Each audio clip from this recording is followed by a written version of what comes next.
She came out as the book. Yes. I've not wrestled that sick. They're a girl band. I want to go to their concert. Right? She used to do this back in Stardom. Best match we've seen from Io. Unbelievable performance for her. Did you see that bisexual Undertaker was trending on?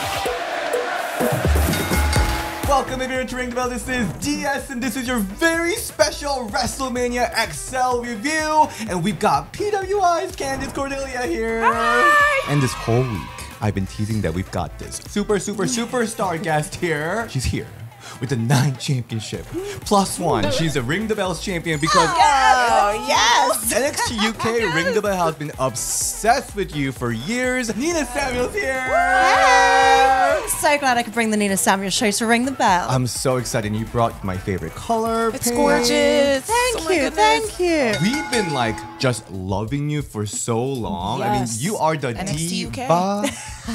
And you know we love diva stands. I literally noticed like during NXT UK, I was like, okay, I found my niche. Like diva stands is the niche. So I was like, right, okay, I'm gonna see what references I can get in. So if there was like a particular new like drag race reference, I'd be like, okay, I'm gonna try and get this line in, and like so that people pick up on it. I mean, you have like different personas too. You're a lucha queen. Oh yeah. yeah. I think that might have been my favorite. Is that a secret? Yeah. No. Oh, okay. If it's a secret, it's a very badly kept one. I technically have a La Diablesa Rosa Twitter account, but it's pretty dormant now, and I just post stuff on both. Surprise! Sorry. Amazing. The drag race fan to the lucha legend, everything. Yeah. How do we all feel surviving that WrestleMania weekend? Listen, my voice is nearly gone. So that from screaming so much because I had a blast. Where did we even start? Because my brain is mush. Night 1, I was like 3rd row from the back. Oh, wow. And I had come like straight from WrestleCon and another signing. So I wasn't even dressed for the weather.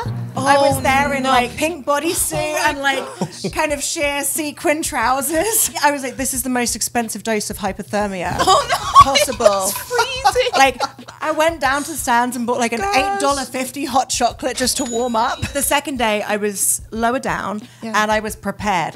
I was in my jeans, my top, my turtleneck, my puffer jacket. I was ready to go. People were a lot more livelier because they were surviving. Very true. Very true. Because they were actually alive and not on the verge of death. Yeah, from the cold. seriously. But let's start from the first night. We opened the show with the women's match, and we got Becky Lynch versus Rhea Ripley for the World Women's Championship, Women's World Championship. Ring the bell, we always talk about the looks first. Okay, I'm ready. Okay, let's talk about Becky. I loved it. Yes. Because at first I was like, wait, is she wearing her book? Is she wearing pages of her book? I don't think I've ever seen anyone do that, wrestler or not. Her outfit was incredible. Like from where I was at a distance, initially I was like, okay, it's giving Santa. But then like when I saw it up close, I was like, oh, it kind of like the jacket had a bit of like a Jamie Hayter vibe with like the fur but with the corset as well. Like I really love that. And the like you say, the gear like with the bold colours really suited her. It really like stood out, and the like words from the book was a great touch. I love that she just walked out as her book. Yes, literally. There aren't many better opportunities you get to advertise, Seriously. right? Right. So she came out as the book. Yes. The man as the Did you book. know I'd written a book? Did you know? I went to the book signing here. First of all, she's lovely. I've never met her in person. She's absolutely lovely. Right. It's such a huge accomplishment. And I know that we have a ton of wrestlers in the past, and I'm sure in the future, who have written and will write books. But I think this one, it's just the timing of it all.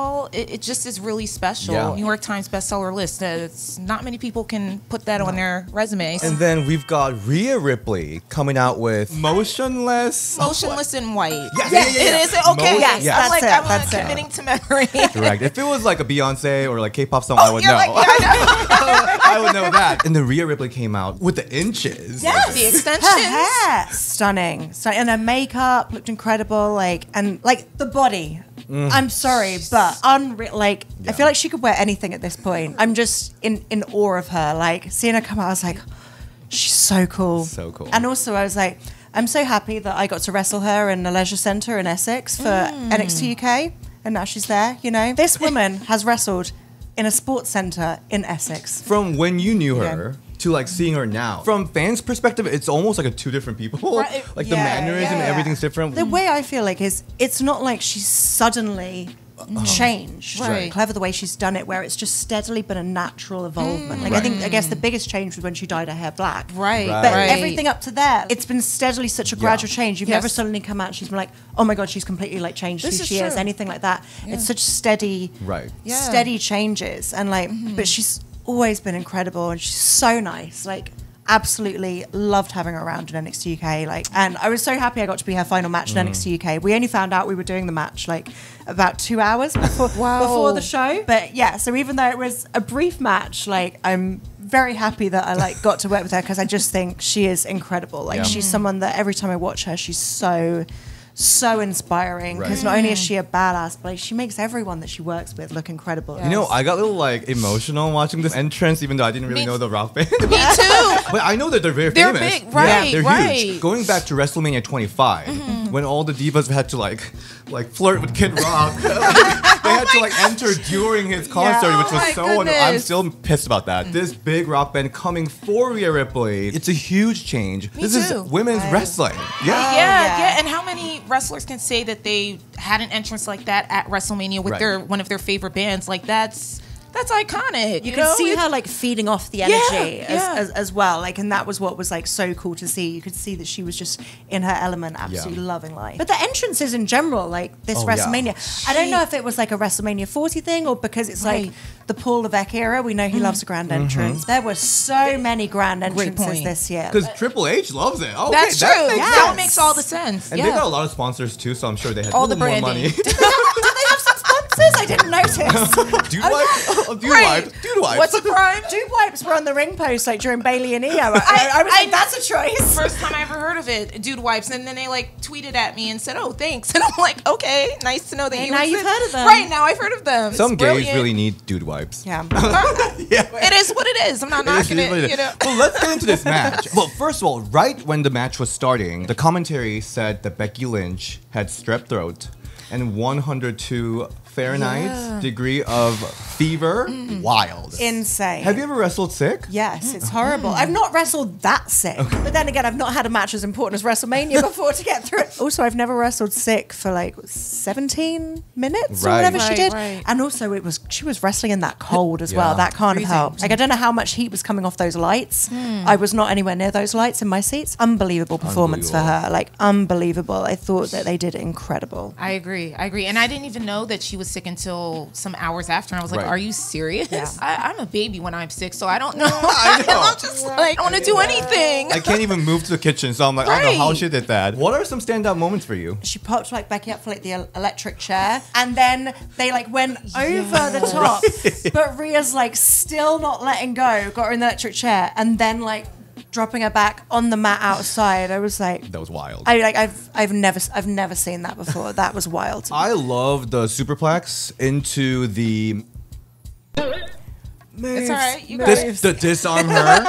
Yes. I mean, that flowed perfectly, and it was just like, oh my god, yes, Becky can do it. I mean, she didn't really do it, but like, that was such a great moment for me. The manhandle slam too. The way the manhandle slam just hits out of nowhere, and Rhea selling, of course. It's just she was like perfection. Flipped inside out all the way onto her front. That's why, like I say, I'm in awe every time I watch her. I'm like, you're like so strong and badass, but you managed to like fly around convincingly for everyone. Like, she's just incredible. The riptide at the end into the buckle. Yes. Oh my god. Yes. That finish was like perfect. Teasing a top rope manhandle slam, but then Rhea reversed it into a back-to-back riptide. It was just a beautiful finish. It was great. And like, I think, like I say, Rhea is such a star. Like, that was the result I wanted. As much as I love Becky, for me, it's still so much Rhea's time, and she's still like sickeningly young as well. Like, so the things that she's going to be doing, like in however many years' time, like she could still be like main eventing WrestleMania in 10 years' time. Like, legitimately, definitely think it was the right call, and I think it's going to be similar to like with what it's been for Gunther to finally drop the Intercontinental title. That's such a big deal. I think it's going to be a similar thing for Rhea. Like, whoever she eventually drops that to is going to really make them. That is an interesting point for me, because she's keeping it for more than a year at this point, Rhea Ripley. Yeah, this is true. And throughout this whole time, not many people posed threat. I'll say the biggest threat so far has been Nia Jax. Yeah. And if I have to nitpick one thing about this match, I feel a little nervous doing it next to the NXT superstar. I never believed that Becky would be winning at any point. I agree. That was my one thing I was like, Even with Nia Jax versus Rhea Ripley match, I knew that Rhea will be going to WrestleMania, but I was like, wait a minute, Nia might take it. There was like 1% of like doubt in me that might happen. In this match, I don't think there was a moment that was like, oh my god, Becky might win this. I agree. I think the only point where I thought potentially was when she was going for the manhandle slam of the second. But then it's hard to tell. It's like, is that because of how the match is going, or just because like we know where Rhea is going behind the scenes from a booking perspective?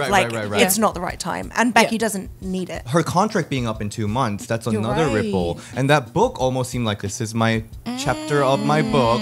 So it's like there are other factors that came into it, being like maybe the result was predictable, but the match itself was still spectacular. What does this mean for Rhea's reign moving forward? Who can dethrone her? Well, the thing is, they have set up lots of other storylines still. Like they can still come back to her and Nia, because they've had Nia and Liv as well. Like, I think going into something with Liv Morgan is what's coming next, because she was so heavily involved in the story up to it, even to the point where some fans were speculating whether it would become a fatal four-way. I think the thing for me is, I'm like, Rhea is so popular. Like, for any babyface going up against, I would not want to be a babyface going into a match against Rhea Ripley. Like, unless Dom's by her side, she is so adored, and rightly so. You're right. Becky was booed, right? I heard that. And I was like, wait, what is happening here? I'm confused. Who do you think will dethrone Rhea? I don't know. I think it's really early to say. And I mean, you mentioned Liv Morgan. At a certain point, it just seems obvious to me to run it back to Liv and see what happens. But it's going to be someone we don't expect. And, there'll be a brand draft coming up at some point. You're right. Exactly. So you've got like, we haven't really seen a Rhea Ripley versus Bianca feud. I was thinking that. Not since NXT. That's Mania. Or even that's Mania. A Jade Cargill. I think she'll go to Liv next. Right. But I don't see any title change happening until after the draft, and I think it's going to be someone new that's coming across from SmackDown, like a Tiffany maybe. See, Tiffany would be the first person. Like if you think from SmackDown, there's Tiffany, there's Bianca, there's Jay's. Like I think it's going to be someone from the other side and there's going to be a move in the draft. I hear Liv screaming, "Watch me!" from somewhere, because she's like, "Watch me, watch me." People are calling her "Watch Me Girl." But if you think about it, she has such juicy history with Rhea. Rhea injured her arm and injured her heart. They had a little lesbian thing going on between them, which I love. So personally, I would love Rhea's ex-lesbian girlfriend to take it from her. Why not? I think that's where it's going. Yeah, it has to. For sure. Yeah. Oh, off the topic of that, did you see that bisexual Undertaker was trending on? You know what's so funny? You told me, I didn't know that was a thing, and then I saw it trending, and I was like, wait, what is happening? I didn't know it was a thing until I saw it trending, and I was like, wait, what? I gotta send you the compilation. There's a compilation of like his diva moments where he's like oh my god, like unintentionally diva. You have to send me that. Gigi Dolan calls him, excuse my language, taker. I did not. At the time, I didn't know who she was talking about. I had no clue. I loved it. I loved seeing it trend. I was like, keep this going. This is awesome. It is WrestleMania, the biggest, grandest show of them all. And this year, things were even more unpredictable with only 2 women's matches confirmed until the last minute. And I had like no idea who was going to win and everything. But you know what else is unexpected and a lot less pleasant? Injuries. Yeah, they could happen anytime, anywhere, unexpectedly. And that's why I want to introduce you to today's sponsor, Morgan & Morgan, the 21st century law firm that's changing the game when it comes to injury claims. When an injury happens, a million things might be going through your head, and contacting a lawyer might sound scary, complicated, and even unnecessary. But let me tell you, it's a must. In an unfortunate event of, say, a car accident, your first move should be calling a personal injury attorney, and no need to worry about money. With Morgan & Morgan, it won't cost you a dime unless they win you a case. Also, it's super easy. With Morgan & Morgan, you can submit a claim in just 8 clicks or less. Just you and your phone in 8 simple clicks. Morgan & Morgan modernized the injury law process. You can submit all the case details, sign contracts, upload documents, and even share your medical records with just a few swipes. And you can text your attorneys and legal teams throughout your case. So remember this, for unexpected events, Morgan & Morgan, with lawyers in all 50 states and over 900 lawyers, will be there for you to fight tooth and nail to get you the compensation you rightly deserve. You can submit a claim at www.forthepeople.com/ringthebell or by dialing #law. That's #529 on your phone. Well, let's move to the second match of the night 1. Oh my god, it is a 6-women tag match. Bianca Belair, Jade Cargill, Naomi versus Damage Control, and the entrance. Oh my god, it slayed my boots down. Unbelievable. Like again, like we were talking about entrances earlier. Like this is a match where I feel like several years ago, this would have been a filler match. You're right. Do you know what I mean? This would have been a filler match to like get people on the card. But the way they like built it up with all the entrances and stuff, I was like, okay, they're making sure that they're showing this isn't filler. This is still a highly important match to this card. Like, and of course, it's a big star-making moment for Jade, like Jade's WrestleMania debut. So they had to pull out all the stops, and even like Damage Control's entrance was great as well.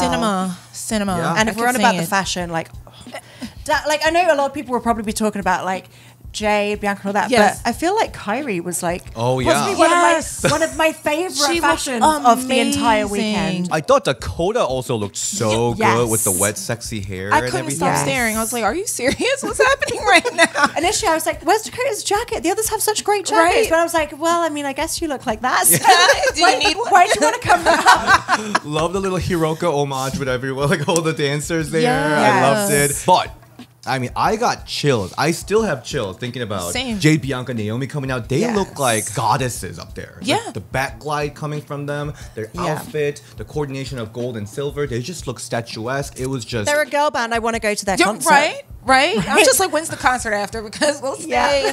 Because they're in their Cowboy Carter flex. It was just, it looked phenomenal. And I'm thinking whoever was in charge of the lighting, the production, you need a raise. Because I've never, I can't recall the last time I've seen something like that for WWE or in wrestling in general. I will say like top 3 entrances of all time for me. That gave me so much chills. And like, like there's a lot of Beyonce reference, but also like some superhero stuff going on.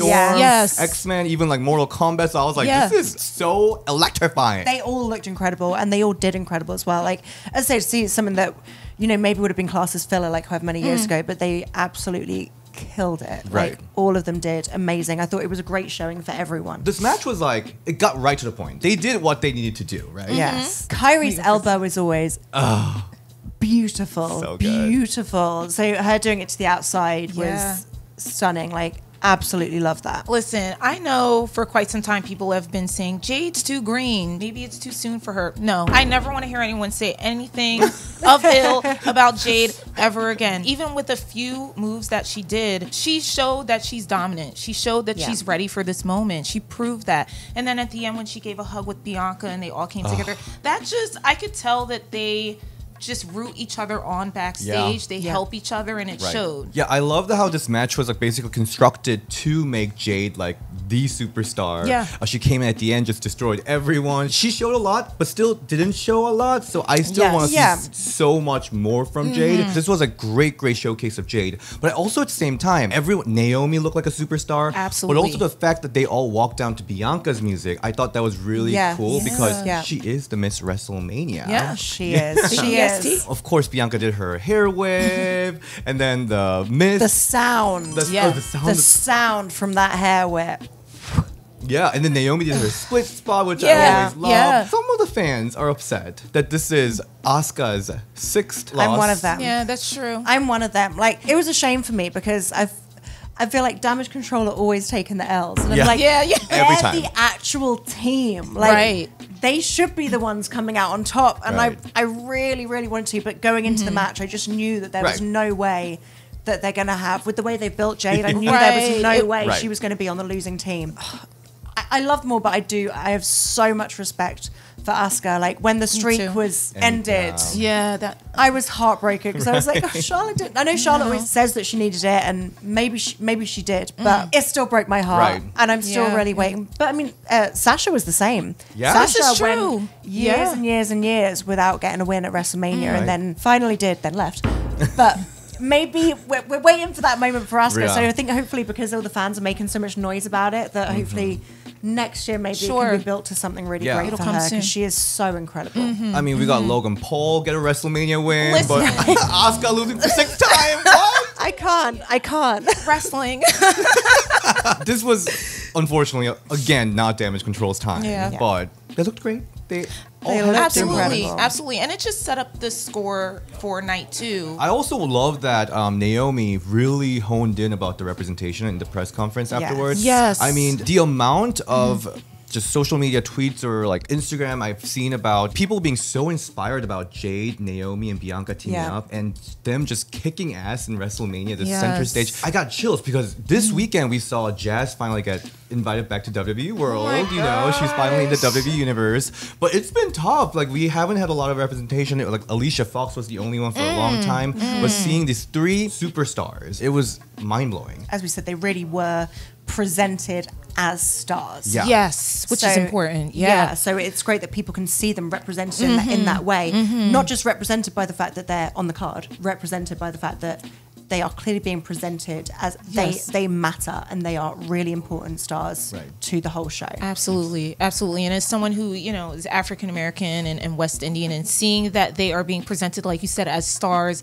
but seeing all these little girls and boys, just people of all ages, like you said, inspiring. It's so nice to see, and it's so great to know that WWE is backing their talent and letting people know this is who we want here, and it's happening whether you like it or not. That is amazing. So I can't wait to see what the future holds for them. And the thing is, like, we've got Bianca, Naomi, and Jade, 3 queens in one brand. I'm sure draft is coming out, so they must be splitting. This is what I wasn't sure about. Like, Jade and Bianca next to each other, I'm like, yes. Ooh, that's money. Like, part of me would love to see them as a tag, because as well, in terms of like giving Jade the best opportunity to shine initially, again, that can protect her. Like, I know they've done that a lot in the past few years when someone's come up from NXT, often paired them with someone. So like Zoe was paired with Trish, like JD McDonough's doing great things now because he's been paired with the Judgment Day.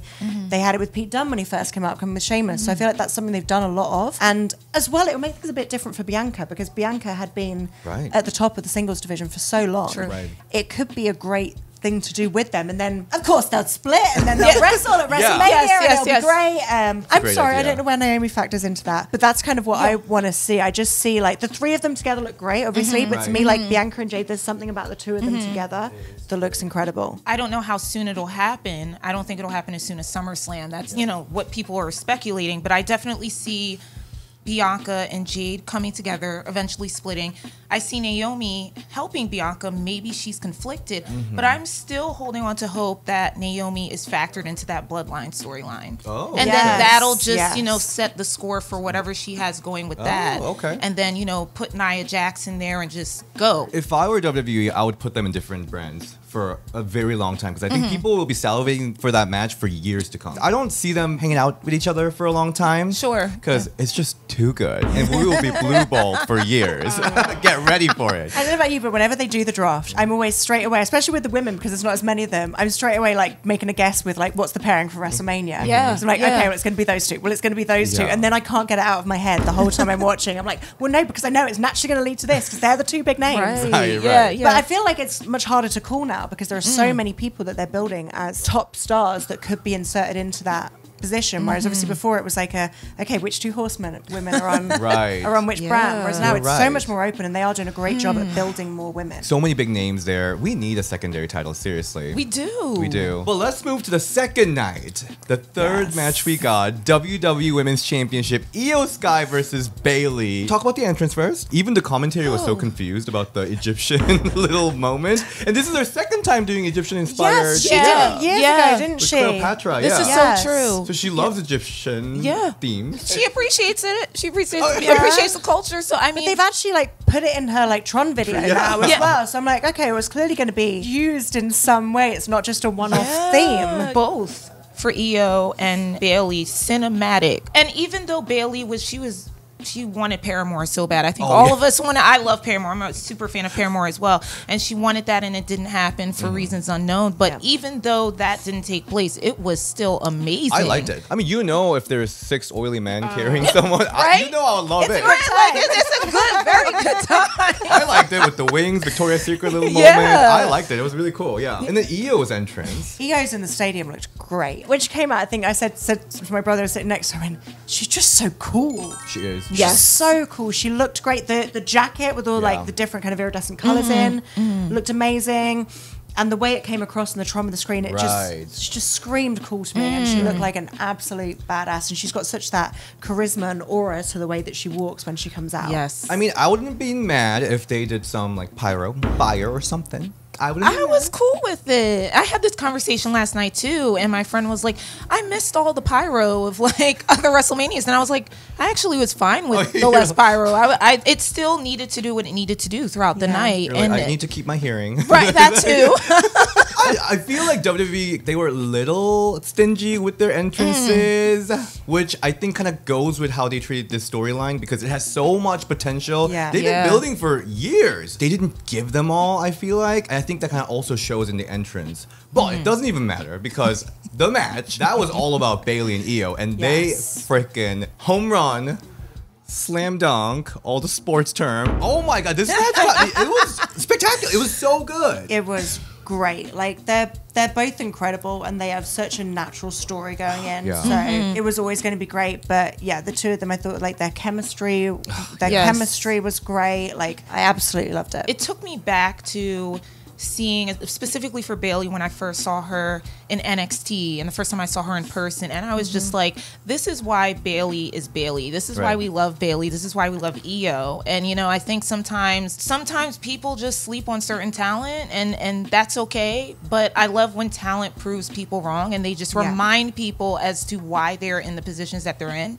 And I think both of those women did that. In case you've forgotten, IYO and Bayley are badass. This is why they're here at WrestleMania. We know that IYO can go. I mean, she's such a spectacular high flyer and technician, but I think she brought it all. She like showed everything in this with intensity. But on top of that, she was able to tell us such a great story with like emotion she was telling with her face. That moment with Bayley, like she was like tricking her, like Bayley.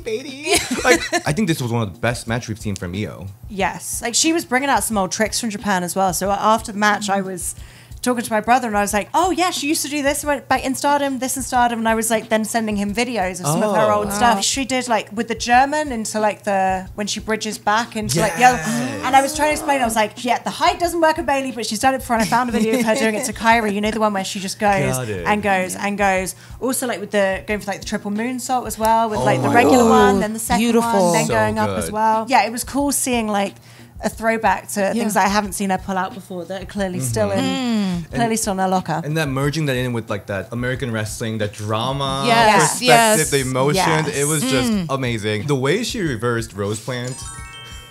That everyone screamed at that point. We were like, what? What is happening? Yes. But let's talk about Bayley though. A lot of people would say that she is the most underrated 4 horsewomen, the least favorite of all, I think, for a long, long time. But here, the entire arena of 70,000 whatever people were chanting Bayley's name. They were singing her song. They were just sending her so much energy, and you can tell that she was listening to it. She was smiling from ear to ear. Yes. It was beautiful. Yeah, it reminded me of like, obviously her look is completely different, but especially like hearing those specific chants, it reminded me of, like you say, back like the NXT Bayley. I was at Wembley Arena when it was her versus, I think it was her versus Nia maybe, for the NXT Women's Champion. And I remember how loud UK fans are very, very loud. Yes, they love Bayley. Very, very loud. I love it. And they love a chant, specifically a Bayley related chant. So it kind of brought me back to that. So it was nice in like getting memories of that and like really having her like be that baby face again, but with such a more fleshed out character, so much more of a journey that she's gone through,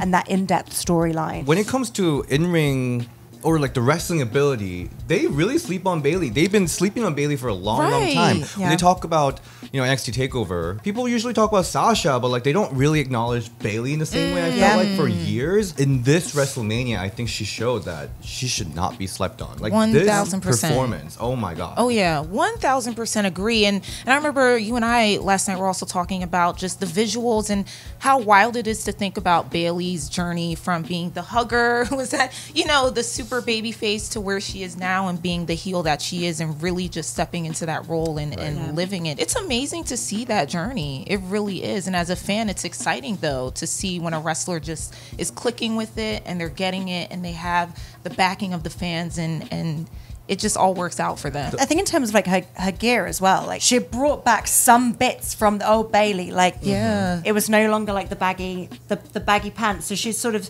taken bits of what she evolved into from Damage Control, but then also revert back to some bits from before that time. Like she had the little bits of the tassels. Yes. Like not loads, but just like a little bit to just acknowledge, like, you know, this is where I've come from. And that I think it was very clear from seeing her presentation that she's stepping out of that Damage Control. Because even after, during the story, she was still her style and how she was dressing very much fitted in with what they were wearing. Whereas now she's completely stepped away from that. She also has some blue clip-ons, a little bit of Sasha. Notice that, Sasha the last like minute or two have been like just, I was on the edge of the seat. It was just, oh my God, the pacing, it was just everything, and leading up to that last rose plant. And she was selling the heck out of her knee. She was. I thought we were like, is she actually injured? It was a very leg-heavy day. It was. It was a very leg-heavy day on day two. Because True. Obviously, they had to with Seth in the opener. Yes. Then there was Asian Night in LA Stars. So I was like, they're doing the leg again. And then with Bayley, I was like, everyone hates legs today. Why does everyone hate legs? But yeah, so I don't know. I don't know if that was legit selling or not. I don't know. But well, she sold the hell out of it. So what do you think is next for Bayley with Damage Control? Will she go out to exterminate them completely? What's happening? That's really interesting to think. We could still see more members of Damage Control coming for Bayley. Yes. Like that's something that we could see. We could see maybe even Bayley trying to become a double champ. And joining forces with someone going for the tag titles. Because I mean that's what we saw when Sasha was there versus the Kabuki Warriors. Right. That's a great idea. That would be hot. So that could be where we go. But I don't know, who would you think would be her partner is the question. Oh, that's that's the $1 million Naomi, question. maybe? Naomi, maybe? Yeah. I personally am dying to see the Damage Control triple threat with the OG. Dakota has been killing it. Yes. And yes, she wasn't on WrestleMania card in this match, but I feel like she deserves a triple threat with the 3 OGs. I would love to see it. Backlash, I would love maybe? to see it. Yeah. Was there a stipulation where Damage Control weren't allowed to be out in that match? I don't recall. That was something I was vaguely waiting for. You know, it's like how if there's like a table at the side of a match, you're never buying that the finish is going to happen because they always start through the table. I was always waiting for them to be coming out, expecting something similar to what we ended up getting in the main event, like with then all the others from the day before and just everyone coming out. Like, oh my now gosh. seeing the main event with Cody and Roman, I know why that couldn't have happened. But yeah, I was just curious. I was waiting for Damage Control to come out. I mean, I was watching live. I couldn't hear the commentary, so maybe that was explained in commentary. But I don't think that was part of the stipulation, but I'm glad that they let them kind of have their one-on-one match. Me too. But you're right. I think there's more to come with Damage Control. Oh, definitely. Yeah. The main event, I kind of wish like Brandy Rhodes did something. Me too. Who told you? Some open mic night like fight Naya. I don't know. Well, that is 3 matches that we have for WrestleMania. I mean, what do we think overall? The Divas fan, the women's wrestling fan has been complaining. We've been all week about only 3 matches, and I'm still kind of mad about it. A lot of the top women's superstars weren't highlighted in WrestleMania, but we got a great WrestleMania. We did get a great WrestleMania. Like you said, but it just goes to show like how amazing the women's division is for the fact that we did have a lot of women on the card and there are still glaring omissions. You know, Nia Jax has been doing amazing things and she was on it. Tiffany Stratton, who it's mad to say that like if it was like in January and we were like, and Tiffany's not on the card, but like her rise has been so quick. So quick. So it's just exciting to me. Like the fact that now there are so many people presented as top stars, it just makes it that more exciting because it's not as predictable anymore as to what we're going to be seeing. The fact that we've got all these people that we can discuss of like what could be next for the new champion, things like that. But next year, maybe, what are we saying? 5 matches? Better. Come on now. Like Let's do we've made a this. step up from 1. Right. Absolutely. We've made a step up from 1. I mean, we also had 0 one day. We got cut. We got caught one time. Right. Tail Divas needed the drama. Total Divas back. Bring it back. Yes, please. Let's talk about Nina Samuel's show for a little bit. Because 9 championships. I mean, you're killing it everywhere in Europe. I'm having an amazing time. Like, obviously, NXT UK was great for me. I really, really enjoyed it. But the main thing I ended up being known for after that was the Nina Samuel show, which I was so proud of. But the Nina Samuel show just expanded into something it was never meant to be. It was just meant to be like a little brief thing that happened, but it ended up going so well that it went for like a year and a half or something. Right up until the end. Super long. Yeah. So when NXT UK finished, I was very much like, I'm so proud of all of that and the recognition that it got. Like, it's still something people come up to me and talk to me about all the time. But I was like, I want to remind people that I can go and that I'm a badass in the ring. And I can last in the ring longer than 4 minutes, I promise. So that was like a big goal for me. I wanted to really like, while still like, you know, character and stuff like that is always so important to me, but I really wanted to make sure that people knew that I could translate that to everything absolutely in ring, and just going out there trying to be like, show people what a star is in the independents. I know that's right. You know? I know that's right. Just trying to, you know, present the full package, make things interesting as well. So like in different promotions there'll be like different layers to Nina Samuels, like depending on what the story is in that particular show. It just translated to 9 championships. So I guess I'm doing something right. I was shocked that you've never had a match in America. I was just gonna say, no, this is crazy. Like, this is actually my first time in America for like anything wrestling related. So Oh I've done all the Are you signings, all the serious? WrestleCons, everything. Yeah, so my first time in America was supposed to be WrestleMania 2020. Oh. And literally the night before our morning flight, the whole trip got cancelled. Oh, and Oh then my god, yeah. I still believe in my heart that if it wasn't for the pandemic, NXT UK would still be going and flourishing. I believe that too, actually. I think it's just a matter of time we see Oh, Nina yeah. Samuels' show start slaying American Yeah. audience, because already the fan base is here. Like, Ring the Bell fans have been Yeah. obsessed with you for so long. Where can we check your work out? Like, Pro Wrestling Eve is a big one, right? Pro Wrestling is a big I one, love yeah. them. I love them too. I won their championship back in January. Yeah. Yeah. So I'm wrestling. My next match for them is in May against Sue Young. Oh, seriously? Yes.